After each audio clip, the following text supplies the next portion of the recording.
Hi everyone, my name is Kavya Sundaram, and today I will be presenting extracting device fingerprints from flash memory by exploiting physical variations.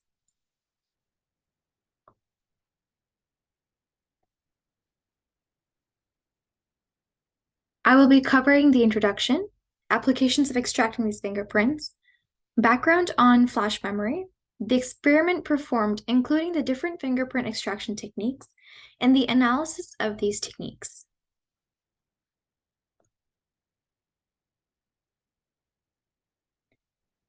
For the introduction, we can begin by examining the components of the title: flash memory, physical variations, and device fingerprints. So what is flash memory? Flash memory is a computer memory storage medium that can be electronically erased and reprogrammed. The most common examples of flash memory include SD cards, micro SD cards, and flash drives. These flash memories inherently have physical variations. So then you may ask, what is a physical variation? The physical variation in flash memory refers to the variation in the attributes of flash cells when they are fabricated or manufactured. These variations are fabricated or manufactured and include unpredictable access latencies and a range of reliability problems. Due to the uniqueness of these variations, they can be used to extract fingerprints by looking at the electrical interface and the variations between chips, blocks, and pages within the flash memory. These extracted fingerprints can be used as a signature for the device. Signatures in general are instances of physically unclonable functions. Essentially, when a challenge is presented to two different physically unclonable functions, as seen in this picture, PUFA and PUFB, they produce two distinct responses. Using the fingerprint extracted from flash memory gives us flash-based physically unclonable functions, or FPUFs. The criteria which we will be using to evaluate these FPUFs are false positive rate, speed, difficulty to forge signature, and the damage done to the flash memory. Ideally, we would want a highly confident, fast, hard to forge flash FPUF that produces no damage to the device.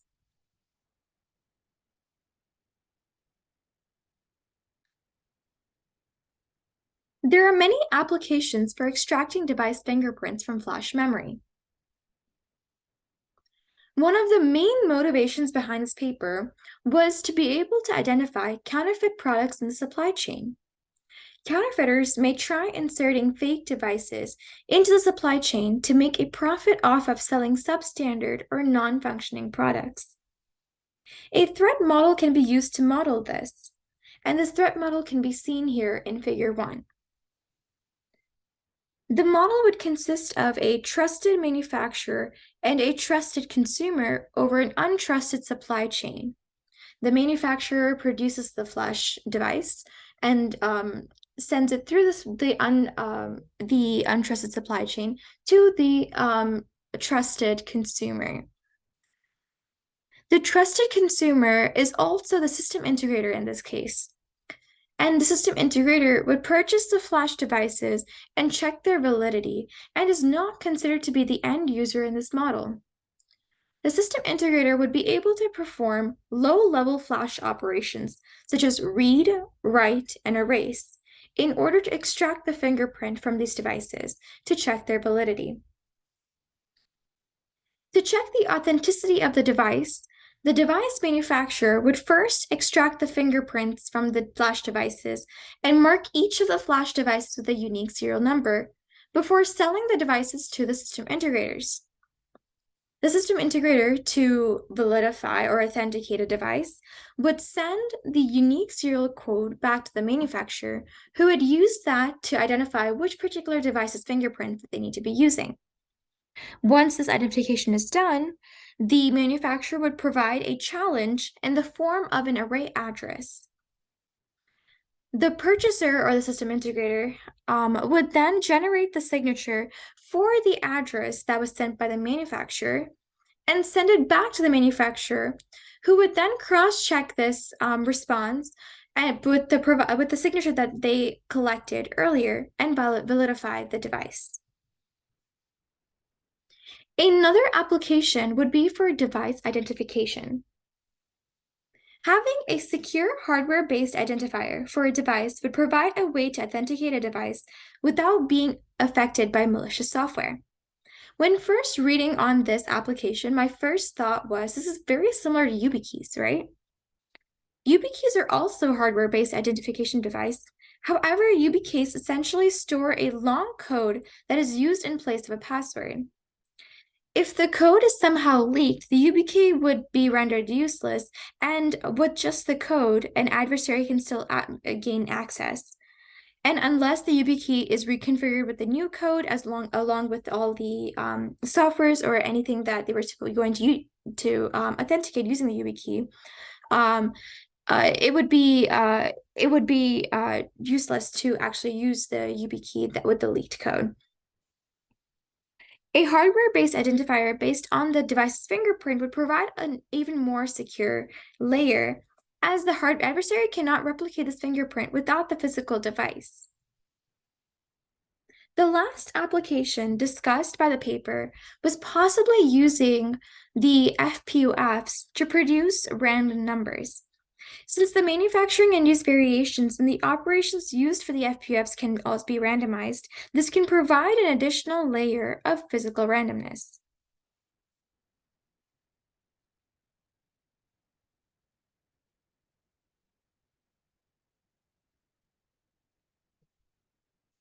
Now that we have seen the applications for extracting device fingerprints from flash memory, let us take a deeper look at components of flash memory.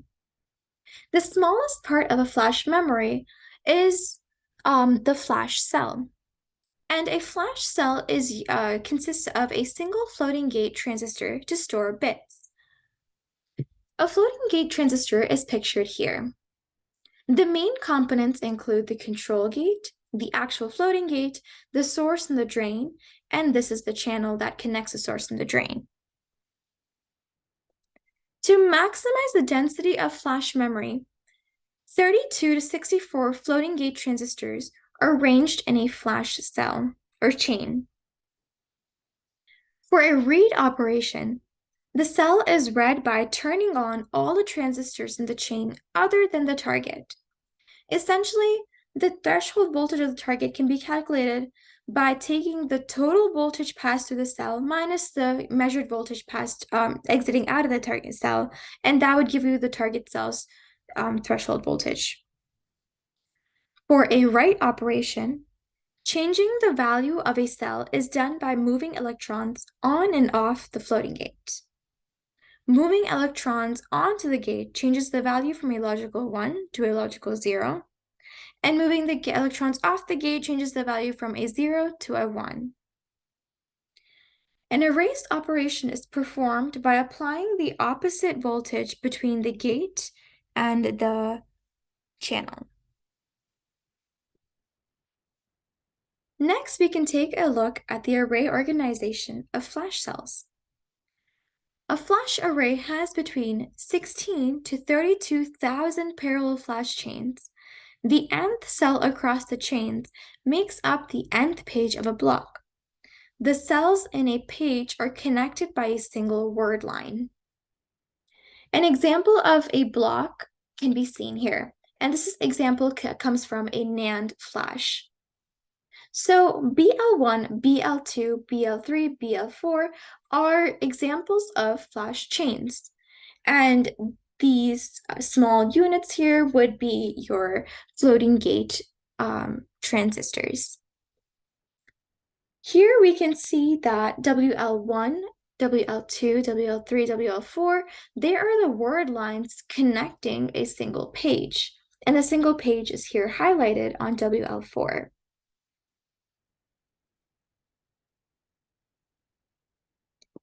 Lastly, we can talk about the variation mechanism. Since flash cells are packed very closely, small physical variations can have an impact on not only the individual cell behavior, but also have an impact on other cells as well. And since the physical variation is random, the variation between pages, blocks, and chips can also be expected to be uncorrelated as well.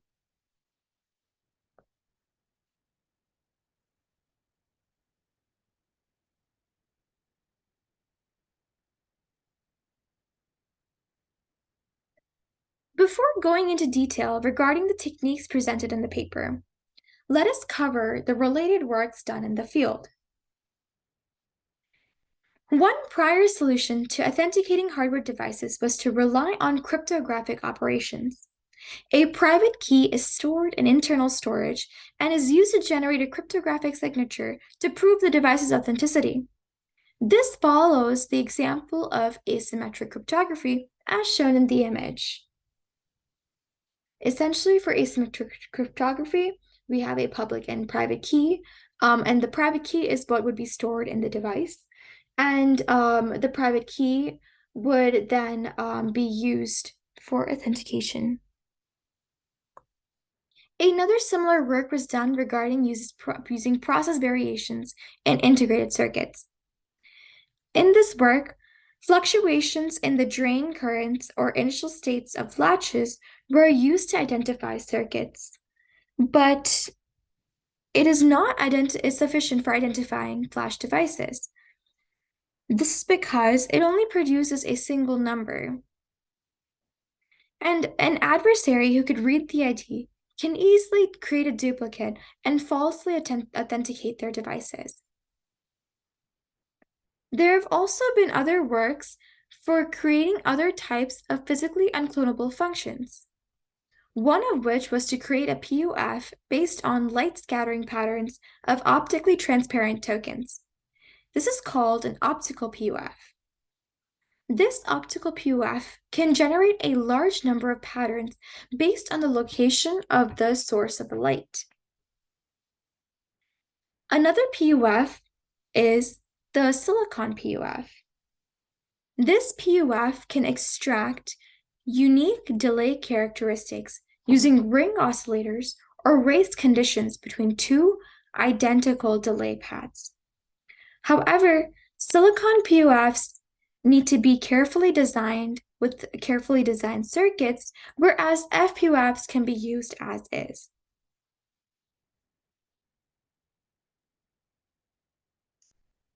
Now for the experiment. Before going into detail regarding the specific extraction techniques tested, let's cover the materials used for the experiment as well as the evaluation criteria. The materials used include a testing board with two flash chip test sockets and a Linux XUP board running Linux that also has a custom flash controller that supports timing measurements with 10 nanosecond resolution. As for the evaluation criteria, as mentioned before, we will be looking at the confidence in which the FPUFs can differentiate devices, the speed of generating a signature, difficulty to forge the signature generated, and damage done to the flash chip.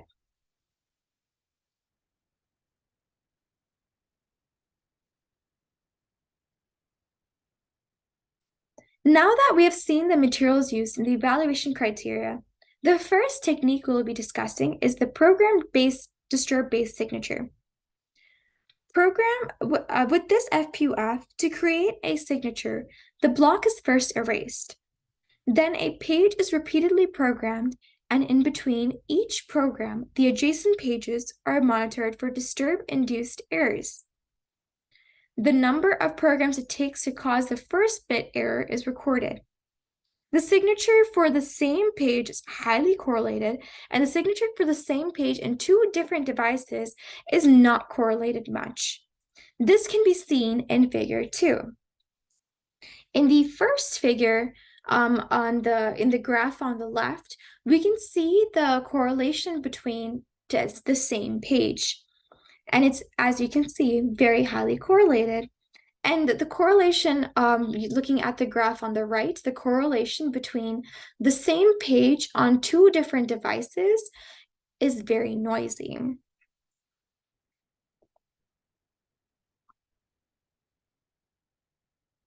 The correlations in this paper are calculated using the Pearson correlation function.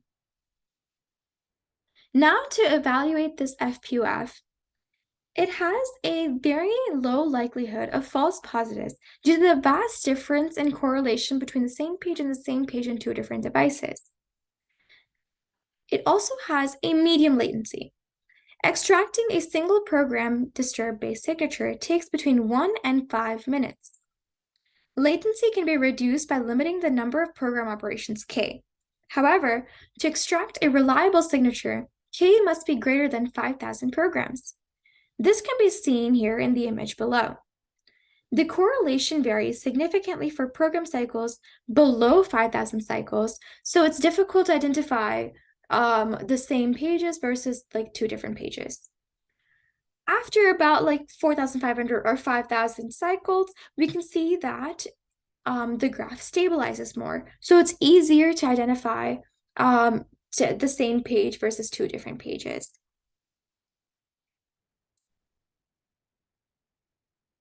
This FPUF is also very difficult to forge.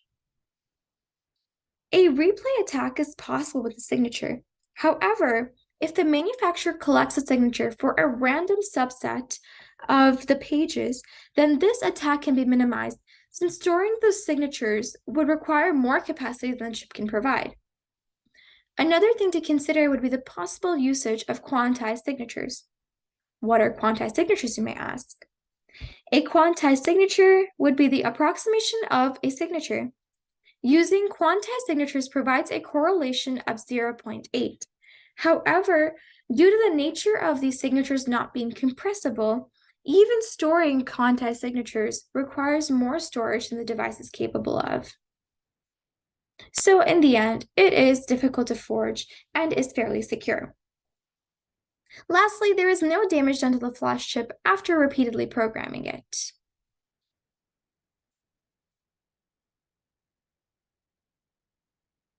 The next technique we will be discussing is read-disturb base signature.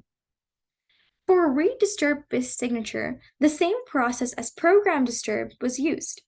However, instead of programming a page repeatedly, the page is read repeatedly to induce disturbance. After every 1,000 reads, the adjacent pages in the blocks were checked for errors, and this is repeated 10 million times. This method gives us very high confidence as the correlation between the same pages was 0.98, and it was almost zero for the same pages from two different devices. However, as we can imagine with like running 10 million times, the process is very slow. It takes about 6 hours to extract a useful signature. Another drawback to this FPUF is that it's also easy to forge since there are only 3 to 7 disturbed bits. Storing this data would take less than 70 bits, so an adversary can easily perform a replay attack. However, this FPUF left no damage to the chip. The next technique we'll be discussing is program operation latency based signatures. This FPUF programs 1 bit at a time in a page and records the latency for every operation. 2 variations of this write latency signature were tested, single page and multi-page. In the single page version, each bit in the single page within the block is programmed. In the multi-page version, the nth bit in page n is programmed. After n programs, the entire block is erased to ensure that only an empty page is written to, and each cell contributes a measurement to the string of latency values, which then creates a signature. The correlation for same pages was between 0.83 and 0.84. And for different pages, it was between 0.02 and 0.03. This is not as wide a range as the program disturb base signatures, but it's still large enough to be effective. This FPUF was also the fastest one tested, as only 100 signatures or measurements were required to provide a viable signature. It was in fact better to use fewer measurements for a higher confidence rate. However, like the read-disturb-based signatures, due to the small size of the signature, it is easy to store the signature in just a few bits. And again, no damage was done to the chip. The paper also discussed several failed signature extractions. There were other signature extraction techniques, but these were not viable. The following FPUFs were not viable as they produced very little variation, thus had a low confidence in authenticating devices. Erase latency, as the name suggests, is measured similarly to program operation latency. However, instead of measuring the latency for programming the bits in a page, the latency is measured for erasing bits in a page.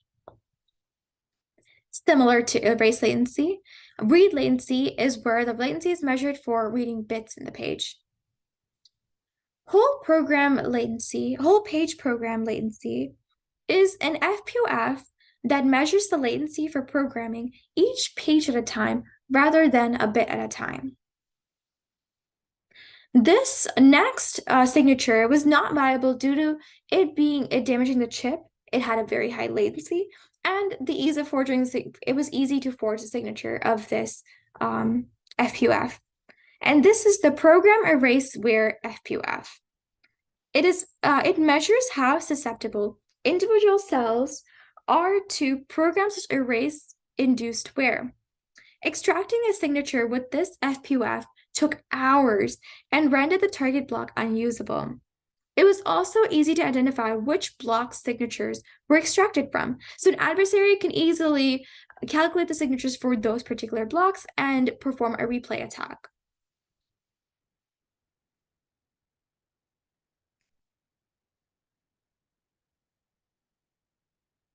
This table summarizes the FPFs that were tested in the paper. Program disturb, read disturb, single page bit program latency, and multi-page bit program latency produced viable signatures.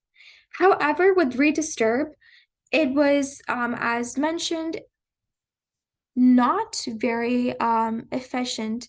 As it was very, very slow, it produced very little bits in terms of a signature and was easy to forge, even though the correlation was very good. The best overall FPUF would be program disturb. It's also considered the best for non-latency dependent applications as it provides a large bit signature, so it's very secure, and it's of medium latency. It's not the fastest, but it's not the slowest that we have either. For those applications that really have an emphasis on how fast a signature can be produced, then the program latency based signatures would be the best option. This is because, again, they are the fastest of the ones that were tested, and they still provide about 20K bit signatures.